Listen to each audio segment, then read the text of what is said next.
Hi, hello everyone. Welcome to C language tutorials. In the previous video, I have covered introduction to C and its features. In this video, I am going to talk about low-level and high-level languages. Programming languages are classified into two types, low-level languages and high-level languages. Low-level languages are machine language and assembly language. Machine language is consist of set of instructions that are in the binary form 0 or 1. Computers can understand only machine instructions, which are in binary digits 0 and 1. It does not require any translator. Execution is fast in machine language because it is in binary format. Very difficult to find errors, debug and modify. It is a machine dependent, that means a program written for a particular machine does not execute on another machine. In assembly language, we use predefined words called mnemonics like add, sub, move, etc. But the computer cannot understand mnemonics.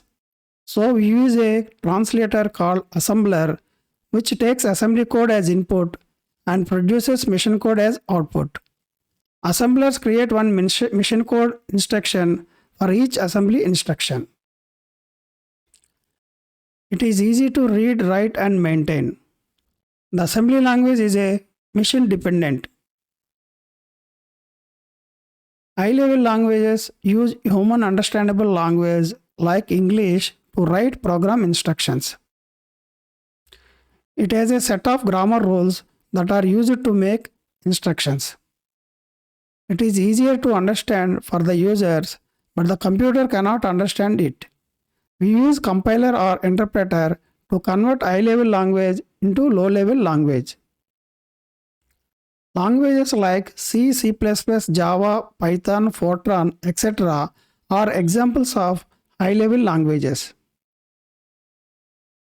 Writing instructions in a high-level language is easier, more readable, and understandable. The programs created using high-level language runs on different machines with little change or no change. Easy to debug, find errors, and modify. High-level languages execute slower compared to low-level languages. Thank you for watching our C channel videos. Please like, share and subscribe our C channel. Thank you once again.